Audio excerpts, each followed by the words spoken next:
আজি আপোনালোকৰ লগত মই টিউটৰ ছাৰ বাইদেউসকলৰ বিষয়ে দুই এষাৰ শ্বেয়াৰ কৰি আপোনালোকে স্কিপ নকৰি শেষলৈ ভিডিঅ'টো চাই থাকিব আৰু এতিয়ালৈকে যদি আমাৰ চেনেলটো ছাবস্ক্ৰাইব কৰে কাইণ্ডলি ছাবস্ক্ৰাইব কৰি দিব আৰু প্ৰতিগৰাকী টিউটৰ গুৰু যাতে নেকি কিনি খবৰ পায় আপোনালোকে শ্বেয়াৰ কৰি দিব।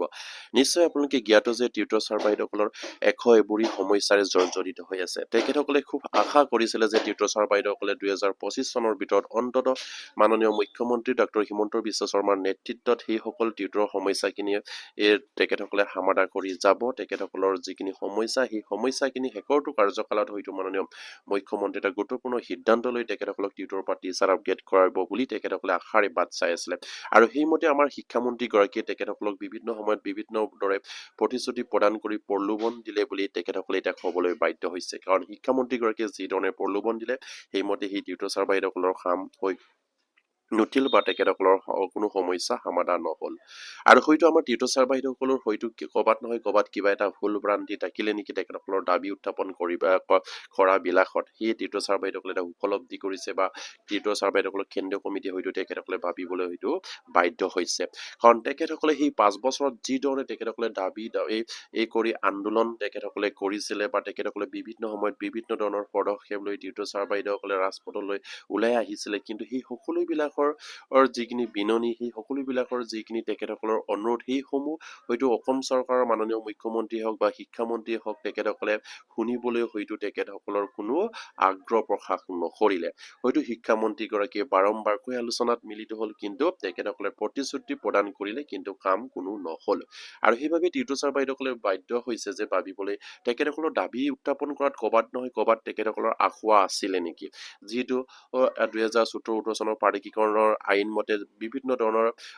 স্বাৰ্থ আৰোপ কৰি লোৱা হৈছিলে সেই প্ৰাদেশিকৃত টিউটৰ ছাৰ বাইদেউসকলক আপগ্ৰেড কৰিবৰ কাৰণে। সেই প্ৰাদেশিকৃত টিউটৰ ছাৰ বাইদেউসকলে কিন্তু এই যিখিনি 2017-18 চনৰ আইনখন আছিলে সেই আইনক বিৰোধিতা কৰি তেখেতসকলে হয়তো আন্দোলন বা প্ৰতিবাদী কাৰ্যসূচী লৈছিলে আৰু টিউটৰ ছাৰ বাইদেউসকলক আপগ্ৰেড কৰিবৰ কাৰণে তেখেতসকলে প্ৰতিবাদ কৰিছিলে। কিন্তু সেই আইনৰ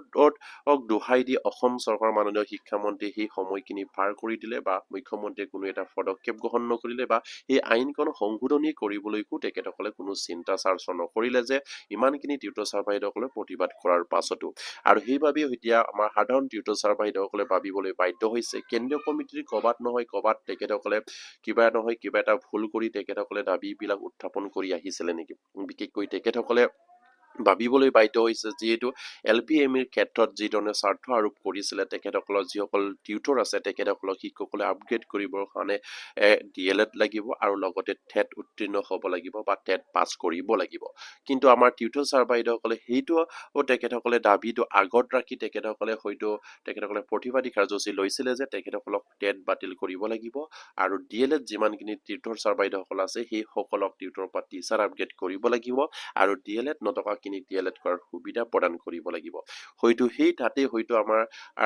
কেন্দ্ৰীয় কমিটিৰ হয়তো তেখেতসকলৰ সেই দাবীটো মানিবলৈ অসম চৰকাৰে কোনো এটা সিদ্ধান্ত গ্ৰহণ নকৰিলে বা মানিবলৈ বাধ্য নহল। কাৰণ অসম চৰকাৰে বাৰম্বাৰকৈ কৈ আহিছিলে যে আপোনালোকক টেট লাগিব, টেটৰ অবিহনে টিউটৰ পৰা টিচাৰ আপগ্ৰেড কৰিব নোৱাৰে। আৰু সেইমতে অসম চৰকাৰেও টেট বন্ধ কৰি ৰাখিছে, কিন্তু টেট পতাৰ কোনো সিদ্ধান্ত গ্ৰহণ নকৰিলে বা সেই টিউটৰ ছাৰ বাইদেউসকলৰ উদ্ধাৰৰ হকেও তেখেতসকলে টেট পতাৰ কথা চিন্তা নকৰিলে। আৰু কেন্দ্ৰীয় কমিটিও হয়তো তেখেতসকলক অনুৰোধ নকৰিলে যে আমাৰ সেই টিউটৰ ছাৰ বাইদেউসকলৰ কাৰণে যদিহে টেট লাগে সেই 5 বছৰত আপোনালোকে 5টাকৈ টেট পাতক, বিশেষ টেট পাতক টিউটৰ ছাৰ বাইদেউসকলৰ কাৰণে আৰু সকলোকে উত্তীৰ্ণ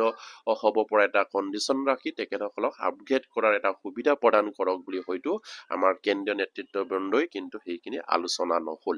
আৰু সেইবাবে সাধাৰণ টিউটৰ ছাৰ বাইদেউসকলে বাধ্য হৈছে এতিয়া ভাবিবলৈ কেন্দ্ৰীয় কমিটিৰ দাবীবিলাক ক'বাত নহয় ক'বাত ভুল ভ্ৰান্তি আছিলে বা তেখেতসকলৰ যি ধৰণে বিনা স্বাৰ্থ কৰি তেখেতসকলে দাবী উত্থাপন কৰি আহিছে সেইমতে কৰিলেতো অসম চৰকাৰে কেতিয়াও নকৰে বুলি তেখেতসকলে হয়তো তেখেতসকলে চিন্তা কৰিছে। কিন্তু সেইখিনি কথা তেতিয়াই আগতেই চিন্তা কৰিব লাগিছিলে যে মাননীয় শিক্ষামন্ত্ৰীয়ে হওক বা মুখ্যমন্ত্ৰীয়ে হওক তেখেতসকলে যেন বিনা স্বাৰ্থভাৱে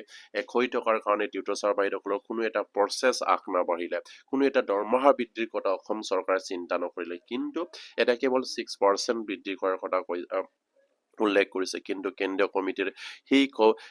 আন্দোলন বা সেই প্ৰতিবাদীৰ দাবীবিলাকত ক'ৰবাত নহয় ক'ৰবাত আঁসোৱা টকাৰ কাৰণে হয়তো অসম চৰকাৰে কৰিবলৈ সেইখিনি কোনো চিন্তা চৰ্চা নকৰিলে আৰু সাধাৰণ টিউটৰ ছাৰ বাইদেউসকলে এতিয়া ভাবিবলৈ বাধ্য হৈছে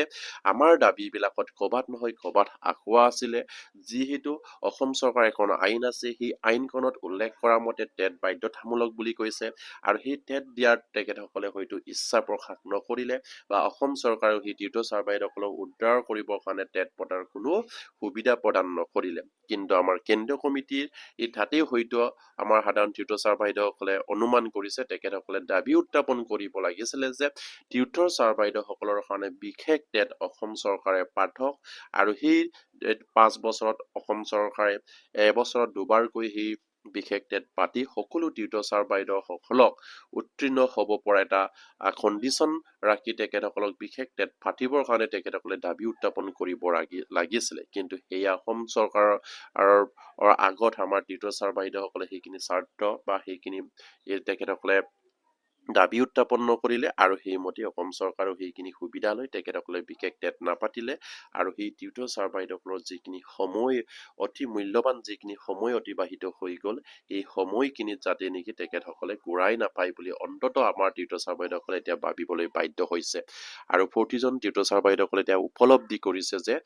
চৰকাৰৰ লগত থাকি চৰকাৰৰ আইনত থাকি আমি তেখেতসকলৰ পৰা সুবিধাটো আমি আদায় ল'বলৈ চিন্তা কৰিব লাগিব তেতিয়াহে আমাৰ সমস্যাটো সমাধান হ'ব কাৰণ 2014 চনৰ প্ৰাদেশিকৃত আইন মতে যিখন তাত স্বাৰ্থ আৰোপ কৰিছে সেই স্বাৰ্থৰ আৰোপ কৰাৰ লগত আমি হয়তো সন্মতি জনাই তেখেতসকলৰ লগত সেইখিনিত আমাৰ সা সুবিধাবিলাক আমি ল'বৰ কাৰণে চিন্তা চৰ্চা কৰিব লাগিব যদিহে এই টিউটৰ ছাৰ বাইদেউসকলক শিক্ষকলৈ আপগ্ৰেড কৰিবৰ কাৰণে যদি DLL লাগে টেট লাগে তেনেহ'লে আমাৰ দাবীবিলাক হ'ব লাগে অসম চৰকাৰে DLL থকা সকলৰ বাবে বা DLL নথকা সকলৰ বাবে সকলোকে এটা বিশেষ টেট পাঠক আৰু সেই টেট পতাৰ এটা সুবিধা প্ৰদান কৰি সেই টিউটৰ ছাৰ বাইদেউসকলক আপগ্ৰেড কৰি এটা প্ৰচেছ কৰক আৰু যিসকলৰ DLL নাই টেট তেখেতসকলক টেট পৰীক্ষা দিব পৰা এটা কণ্ডিশ্যন ৰাখি আৰু তেখেতসকলক 2 বছৰ বা 3 বছৰৰ ভিতৰত DLL যিখিনি আপোনাৰ সুবিধা সেইখিনি কৰিব পৰাও এটা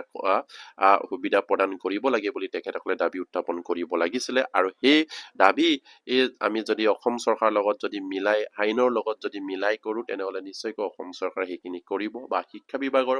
উচ্চ পদস্থ বিষয়াসকলে হয়তো চিন্তা কৰিব যে হয় তেখেতসকলক আইন মতে যিখিনি সা সুবিধা দিব লাগে যিখিনি তেখেতসকলৰ আপগ্ৰেড কৰিবৰ কাৰণে যিখিনি আইনত উল্লেখ আছে আৰু সেইখিনি এই সুবিধা ল'বৰ কাৰণে আইনখনত উল্লেখ দিয়া আছে যে বা সেইখিনি সুবিধা ল'বৰ কাৰণে অসম চৰকাৰে তেখেতসকলক সুবিধা প্ৰদান কৰিব লাগিব যিহেতু সেইখন আইনত 2014 চনৰ আইনখনত উল্লেখ কৰা আছিলে যে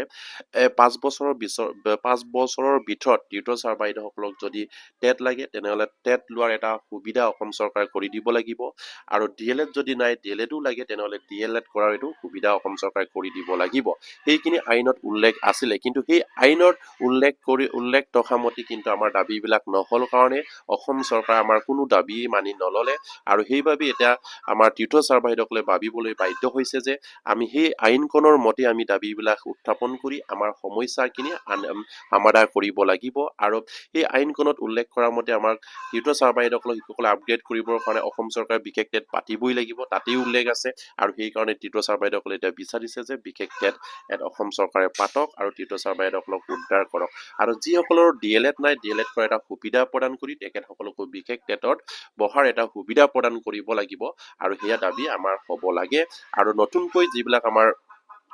টিউটৰ ছাৰ বাইদেউসকলৰ চিন্তা চৰ্চা আৰম্ভ কৰিছে তেখেতসকলে সেই ধৰণে দাবীবিলাক উত্থাপন কৰিবৰ কাৰণে তেখেতসকলে আগবাঢ়ি আহিছে হয়তো আপোনালোকে নিশ্চয় শুনিবলৈ পাইছে বা দেখিছে যে আমাৰ যিসকল পুৰণা কমিটি বুলি কৈছো মই আগৰ যিখিনি কেন্দ্ৰীয় কমিটি আছে তেখেতসকলৰ নেতৃত্বত যি ধৰণে দাবীবিলাক উত্থাপন হৈছিলে সেই দাবীবিলাক কোনো এটা সমস্যাৰ প্ৰতি অসম চৰকাৰে গুৰুত্ব প্ৰদান নকৰিলে আৰু সেইবাবে হয়তো আমাৰ টিউটৰ ছাৰ বাইদেউসকলৰ মাজৰ পৰা হয়তো আকৌ নতুনকৈ এটা কমিটি গঠন কৰিবলৈ আশ আগবাঢ়ি আহিছে আৰু সেই কমিটিতে তেখেতসকলে দাবীবিলাক উত্থাপন কৰিছে যে অসম চৰকাৰৰ লগত তেখেতসকলে সেইটো দাবী উত্থাপন কৰিছে যে বিশেষ টেট পাতিব লাগিব আৰু বিশেষ টেট পাতি আমাৰ টিউটৰ ছাৰ বাইদেউসকলক উদ্ধাৰ কৰিব লাগিব আৰু যিসকলৰ DLED নাই তেখেতসকলকো টেট বহাৰ সুবিধা প্ৰদান কৰিব লাগিব আৰু তাৰ পাছত যাতে নেকি সেইসকল DLED নথকা ছাৰ বাইদেউসকলক DLED লোৱাৰ সুবিধা প্ৰদান কৰিবৰ কাৰণে অনুৰোধ তেখেতসকলে জনাইছে আৰু সেয়া কেন্দ্ৰীয় কমিটিয়ে নিশ্চয়কৈ সেইখিনি হয়তো তেখেতসকলে সেইখিনি হয়তো খবৰ পাইছে অলৰেডি মাননীয় মুখ্যমন্ত্ৰীও আমাৰ টিউটৰ ছাৰ বাইদেউসকলৰ কাৰণে বিশেষ টেট পতাৰ চিন্তা চৰ্চা কৰিছে বুলিও তেখেতসকলে কৈছে আৰু সেইবাবেই আমাৰ কেন্দ্ৰীয় কমিটিয়ে হওক বা নতুনকৈ যিখিনি কমিটি হ'বলৈ গৈ আছে সেই কমিটিৰ বিষয়ববীয়াসকলকো মই অনুৰোধ জনাম আপোনালোকে সকলো লগত মিলা প্ৰীতিৰে এটা কমিটি গঠন কৰি আপোনালোকে আইনত ৰখাৰ দৰে আপোনালোকে অসম চৰকাৰৰ পৰা সা সুবিধাখিনি ল'বৰ বাবে আপোনালোকে যেন চিন্তা চৰ্চা কৰে কাৰণ হাজাৰ হাজাৰ টিউটৰ ছাৰ বাইদেউসকলৰ জীৱন শেষ হৈ যাব যদিহে আমি বিনা স্বাৰ্থ যদি লাগি থাকো অসম চৰকাৰেও যদি সেই বিনা স্বাৰ্থ যদি মানি নলয় তেনেহ'লেতো আপোনালোকে সেই আইনত ৰখাৰ মতে আপোনালোকে যাব লাগিব আৰু সেইবাবে সেই আইনৰ ৰখাৰ মতে আপোনালোকে অসম চৰকাৰৰ লগত থাকি তেখেতসকলৰ লগত আলোচনা কৰি আমাৰ সমস্যাখিনি সমাধান কৰিবৰ কাৰণে আপোনালোকে চিন্তা চৰ্চা কৰিব বুলি আশাবাদী আমাৰ সাধাৰণ টিউটৰ ছাৰ বাইদেউসকলে আৰু 40 গৰাকী টিউটৰ ছাৰ বাইদেউসকলক মই অনুৰোধ কৰিম আপোনালোকে নিশ্চয়কৈ এই ভিডিঅ'বিলাক শ্বেয়াৰ কৰিব অসমৰ জনসাধাৰণ অসমৰ টিউটৰবোৰে যাতে নেকি গম পায় আৰু অসমৰ উচ্চ পদস্থ শিক্ষা বিষয়াসকলে যেন সেই টিউটৰ ছাৰ বাইদেউসকলৰ এইবোৰী সমস্যাখিনি আইনত থকাৰ দৰে তেখেতসকলক এক্সপেন্সৰ ভিত্তিত হওক বা তেখেতসকলক টিউটৰ বা টিচাৰ আপগ্ৰেড কৰাৰ বিশেষ টেট পতাৰ এটা সুবিধা প্ৰদান কৰিবৰ কাৰণে অনুৰোধ জনাবৰ কাৰণে যাতে নেকি তেখেতসকলে এইখিনি সুবিধা কৰিবৰ কাৰণে চিন্তা চৰ্চা কৰে সেয়ে প্ৰতিগৰাকী টিউটৰ ছাৰ বাইদেউসকলে এইখিনি শ্বেয়াৰ কৰি দিব আৰু আজিৰ ভিডিঅ'টো ইমানতে শেষ কৰিলো আৰু যিসকল কেন্দ্ৰীয় কমিটিৰ বিষয়ববীয়া আছে তেখেতসকলকো মই অনুৰোধ জনাম আৰু নতুনকৈ যিসকল আমাৰ টিউটৰ ছাৰ বাইদেউসকলে এখন কমিটি গঠন কৰিব বিচাৰিছে তেখেতসকলকো মই অনুৰোধ জনাম আপোনালোকৰ প্ৰচেষ্টাত আপোনালোকৰ মিলাপ্ৰীতিৰ যিখিনি প্ৰচেষ্টা হ'ব সেই প্ৰচেষ্টাৰ জৰিয়তে যাতে নেকি আমাৰ প্ৰতিগৰাকী টিউটৰ ছাৰ বাইদেউসকলে উদ্ধাৰ হ'ব পাৰে আৰু সেয়ে চিন্তা চৰ্চা কৰি আপোনালোকে দাবীবিলাক উত্থাপন কৰিব আৰু সেয়েহে আশা কৰিলো আৰু আজিৰ ভিডিঅ'টো